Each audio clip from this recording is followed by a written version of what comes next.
ایک وقت ایسا آیا کہ اللہ تعالیٰ نے حضرت ابراہیم کو بہت زیادہ مال عطا فرمایا.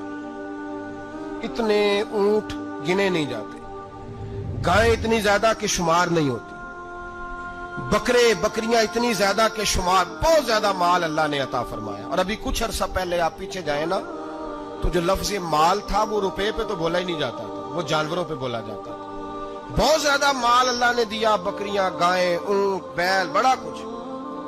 تو رب کریم نے فرشتوں سے فرمایا کہ وَاتَّخَذَ اللَّهُ ابراہیم خلیلا، ابراہیم میرا دوست ہے. تو فرشتے کہنے لگے یا اللہ جسے اتنا کچھ دیا جائے اس نے دوست تو بننا ہی ہوتا ہے، تو نوازا ہی بڑا ہے، اتنا مال، اتنے کھیت کھلیان، اتنا کچھ. اللہ کریم نے فرمایا جاؤ آزمائش کر لو، امتحان لے لو. فرشتہ امتحان لینے پہنچ گیا. حضرت ابراہیم کے جانور چر رہے ہیں چراگاہ میں، حضرت ابراہیم بھی ہیں، غلام بھی ہیں، بہت بڑا ریوڑ ہے. آپ تشریف فرمائے. ایک فرشتہ آیا تو کھیت میں چھپ کے بیٹھ گیا اور بلند آواز سے کہنے لگے سبحان اللہ والحمدللہ ولا الہ الا اللہ واللہ اکبر. اب وہ حضرت سیدنا ابراہیم علیہ السلام کھڑے تھے تو وہ کھیت میں بیٹھ کے تسبیح پڑھنے لگا سبحان اللہ والحمدللہ ولا الہ الا اللہ. حضرت ابراہیم کہنے لگے یہ میرے رب کا نام کون لے رہا ہے؟ بڑی اس کی میٹھی آواز ہے، بڑی، کون ہے؟ ڈھونڈنے لگے، گھومتے گھومتے اس کے پاس چلے گئے. فرشتہ انسانی شکل میں، تو میرے رب کا ذکر کر رہا تھا؟ اس نے کہا میں ہی کر رہا تھا. فرمانے لگے یار ایک دفعہ پھر نہیں کرتا؟ تو کہنے لگا ابراہیم پہلے تو میں اپنی مرضی سے کر رہا تھا، تو کہتا ہے تو پیسے لگیں گے، پیسے ہیں تو کر دیتا ہوں. حضرت ابراہیم کہنے لگے بول تو کیا لے گا؟ میرے اللہ کا ذکر سنانے کا کیا لے گا؟ کہنے لگا جتنی بکریاں آپ چلا رہے ہیں ساری دے دے تو میں اللہ کا ذکر سنا دیتا ہوں. آپ نے فرمایا بس جا تیری ساری ہوئی، میرے رب کا ذکر سنا. اور پھر شروع ہو گیا سبحان اللہ الحمدللہ ولا الہ الا اللہ واللہ اکبر.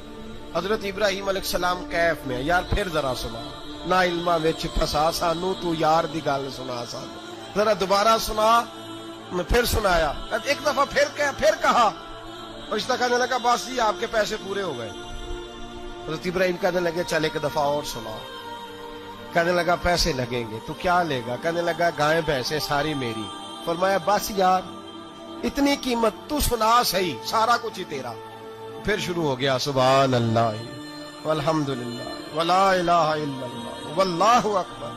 گائیں دے دی، بھینسیں دے دی، وہ ذکر سناتا ہے. حضرت ابراہیم کبھی مچلتے ہیں، کبھی روتے ہیں، کبھی آہیں بھرتے ہیں. تو میرے رب کا نام لے رہا ہے، ذرا پھر سے لے. کیف جاری ہے. کہنے لگا بس بھائی. حضرت ابراہیم فرمانے لگے تو اور لے لے جو لینا ہے، مجھے ذکر سنا. اس نے کہا ابراہیم بکریاں میں لے چکا، گائے بھینسیں میں لے چکا، اونٹ رہ گئے، سارے لے لوں گا پھر ذکر سناؤں گا. فرمایا کیا تیرا ہوا، تو ذکر سناتا رہ، میں دیتا ہوں. دے دیا. کچھ دیر ذکر کیا تو اب خاموش ہو گیا. حضرت ابراہیم خلیل اللہ علیہ السلام فرمانے لگے ذکر سنا. کہنے لگا ابراہیم اب تیرے پاس دینے کو کیا ہے، ہر چیز تو میں لے چکا. آپ فرمانے لگے یہ گائے بھینسیں بکریاں چرانے کے لیے تجھے کوئی نوکر ملازم بھی تو چاہیے نا. تو اس طرح کر مجھے رکھ لے، میں روٹی نہیں مانگوں گا، کھانا نہیں مانگوں گا، تو اللہ کا ذکر سناتا رہنا، میں تیرے جانوروں کی نوکری کرتا رہوں گا. حضرت ابراہیم علیہ السلام نے جب یہ کہا نا، فرشتے کی آنکھوں میں آنسو آ گئے. تر دامنی پہ شیخ ہماری نہ جائیے، ہم دامن نچوڑ دیں تو فرشتے وضو کریں.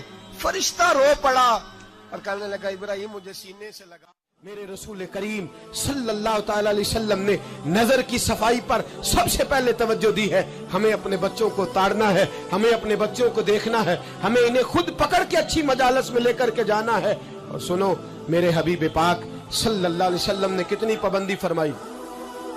کوئی مولوی ہو، کوئی پیر ہو، کوئی فقیر ہو، کوئی درویش ہو، کوئی دربار کا سجادہ ہو، کوئی کسی جگہ بیٹھنے والا ہو، کسی کو بھی عورت کے ساتھ تنہا رہنے کی اجازت، سارے بولیے اجازت، کسی کو بھی عورت کے ساتھ تنہا رہنے کی اجازت بالکل نہیں ہے، قطعاً نہیں ہے. میرے نبی کریم صلی اللہ علیہ وسلم نے فرمایا جہاں مرد اور عورت اکٹھے ہوں گے تیسرا شیطان ہوگا. ابن حجر کہتے ہیں ایک صحابی نے عرض کی حضور اگر وہ دونوں نیک ہو، اگر دونوں نیک ہو تو میرے حبیب پاک صلی اللہ علیہ وسلم نے فرمایا یحییٰ کے بیٹے زکریا بھی ہو، और ईसा की वालदा मरियम भी हो, तो फिर भी मैं दोनों को अकेले रहने की इजाजत नहीं देता। जब उनको इजाजत नहीं है, जब उनको इजाजत नहीं है, तो बाकी कोई किस खाते में है। मैं सुनता हूं और आज मैं बबांगे दोहल कहता हूं, हमें वो दरबार भी कबूल नहीं है। सुन लिया जाए, मेरी बात को नोट किया जाए, हमें वो दरबार और मजार भी कबूल नहीं है जहां बुराई और मंशियात के अड्डे कायम है। हम उन दरबारों पर भी फौरी तौर पर हर लिहाज से कड़ी निगरानी करने का और पूरी सख्ती करने का इरादा रखते हैं और खुद आगे बढ़ के उन जालिम सज्जादा नशीनों का मुंह नोचने का इरादा रखते हैं जिन दरबारों पर नशा बिकता है, जिन दरबारों पर गंद होता है। दरबार तो ऐसे होते हैं कि दाता अली अजमेरी रहमतुल्लाह अलैह का दरबार हो पर चारों जानिब कुरान पाक की तिलावत हो रही हो। जुमा इतना बड़ा होता हो कि लाहौर में इतना बड़ा जुमा ही और कोई ना हो। दरसे हदीस होता हो, दरसे निजामी का मदरसा कायम हो और औरतों का जाना अलग हो, मर्दों का जाना अलग हो, पूरी शरीयत की पाबंदी हो, फिर किसी दरबार पर जाने की इजाजत है, पर न कोई किसी जगह भी किसी भी लिहाज से कभी न जाए। मेरे अजीजों, मंशियात के खिलाफ जिहाद, बेहयाई, उरियानी, फाहशी, मिल्लत का जवान अब अपनी नजर को छुपाना सीख जाए। और मेरे दोस्त देखना, बेटियों को खतरा किससे है? यहाँ हिंदू भी कोई नहीं, सिख भी कोई नहीं, आर्या भी कोई नहीं, बुद्ध मत भी कोई नहीं, यहाँ ईसाई भी अकलियत में, यहाँ यहूदी भी कोई नहीं, लेकिन फिर भी बेटियों की अगर शर्मो हया महफूज ना हो। ये हदीस सुनाने लगा हूं, हदीस है, हदीस रसूल है। जवान खास करके जरा मेरी बात पे तवज्जो करें और बुजुर्ग खास कर तवज्जो करें जिन्होंने तरबियत करनी है। सुने, हुजूर की बारगाह में एक नौजवान आया है, ये संगमील है हदीस, इसको याद रखना। अर्ज की, हुजूर मैं सारे गुनाह छोड़ सकता हूं, जिना नहीं छोड़ता। हुजूर मुझे जिना की इजाजत होनी चाहिए। मेरे हबीब ने थपकी दी, बिठा लिया। मैं कहता हूं हुजूर ने गुनाहगारों को मुआशरे से काटा नहीं, उनकी तरबियत फरमाई है, उनकी तरबियत फरमाई है, उनको करीब फरमाया। मेरे हबीब करीम सल्लल्लाहु अलैहि वसल्लम ने फरमाया, इधर आ, बैठ जा। बैठ गए। हुजूर ने फरमाया, तू पसंद करता है तेरी मां के साथ कोई बदकारी करे? हुजूर नहीं। फरमाया, तू पसंद करता है तेरी बेटी के साथ कोई बदकारी करे? या रसूलल्लाह मैं आंखें निकाल दूंगा। हुजूर ने फरमाया, तू पसंद करता है तेरी बहन के साथ? हुजूर मैं काट डालूंगा वो हाथ जो मेरी बहन की तरफ उठेंगे। फरमाया, तू पसंद करता है कि तेरी खाला, फुफी, ममानी की तरफ कोई ऐसी हरकत करे? हुजूर मैं काट के रख दूंगा उन लोगों को जो बात भी करेंगे।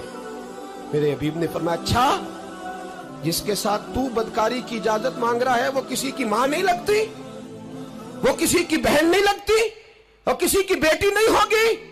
याद रखे, मुल्ला जलालुद्दीन रूमी 1, इमाम गजाली 2, आला हजरत फाजले बरेलवी 3, बुजुर्ग मुतफिका तौर पर लिखते हैं, फरमाते हैं जो गंद के साथ दूसरे घर में ताड़ता है वो अपने घर की खैर मना ले, जो गंदी नजर दूसरों पर रखता है वो अपने घर की खैर मना ले। इसलिए कि जो जुर्म वो किसी के खाते में डालेगा वो सजा बन के उसके घर की तरफ लौटा दिया जाएगा, जो बदकारी वो किसी के खाते में डालेगा वो सजा बन के अल्लाह उसके घर की तरफ लौटा देगा। अगर अपने घर को पाक रखना चाहते हो तो दूसरों की तरफ पाक नजर रखनी शुरू कर दो। अगर चाहते हो कि तेरा घर अजीब मामला है ना, बेटे को तो पसंद की शादी की इजाजत है तो बेटी को इजाजत क्यों नहीं? अगर तेरा बेटा पसंद की शादी करेगा तो याद रखना, फिर जब किसी की बेटी ये लफ्ज बोलती है फिर इज्जतों के जनाजे निकलते हैं, फिर उरियानी फहाशी का जो है वो कलक लगता है माथे पर। फिर याद रखना, चारों जानिब से रुसवाइयां तेरा नसीबा होती है। अगर तू बेटी को रोकना चाहता है तो बेटे का हाथ पकड़, अगर तू बेटी को साफ रखना चाहता है तो बेटे को शर्मो हया की चादर उड़ा, अगर तू बेटियों के किरदार की हिफाजत करना चाहता है तो पहले बेटे को पाबंद शरीयत बना, पहले इसकी तरफ देख। मेरे दोस्तों, ये 5 चीजें हमारा बुनियादी नुक्ता है।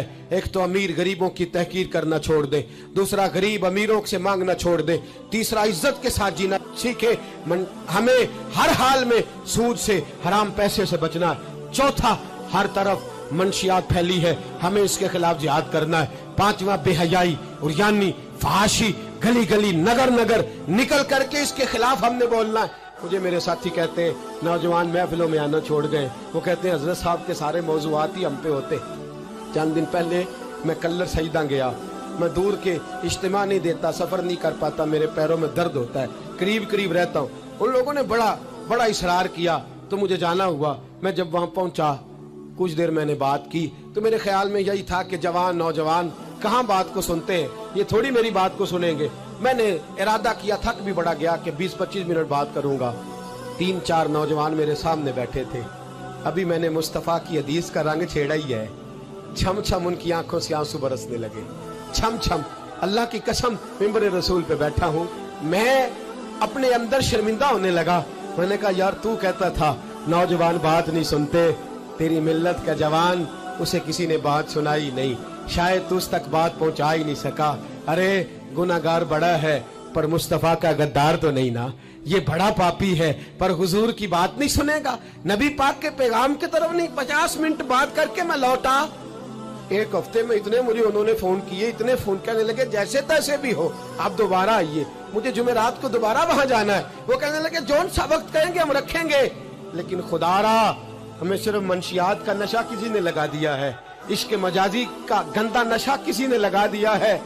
कोई ऐसा मिले जो हमें रसूलुल्लाह के इश्क का नशा भी लगा दे, कोई मिल जाए ऐसा। अगर कोई शोएब आए, मुजस्सर कोई आए जो हमारे सीने से रगड़े। मेरे दोस्त, मिल्लत का जवान जब नेक होता है तो फिर वो हजरत बिलाल हबशी की राहों का मुसाफिर होता है, फिर हजरत फारूक आजम को आइडियल बनाता है, फिर सैयदना मौला अली शेर खुदा की जानिब देखता है। और मिल्लत का जवान जब मुजाहिद बनता है तो फिर इमाम हसन और इमाम हुसैन की यादों को ताजा करता है।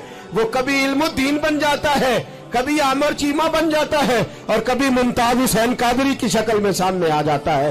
वो डट जाता है, वो डट जाता है। मिल्लत के जवान, तेरे सीने से अब रसूल करीम सल्लल्लाहु अलैहि वसल्लम की मोहब्बत को खींचा जा रहा है।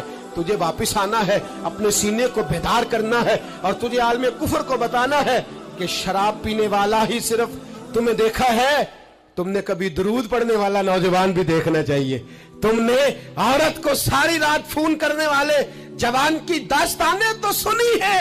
अब हम तुझे वो वाला जवान सिखाते सुनाते हैं जो सारी रात मुस्तफा की नाते सुन के नबी पाक के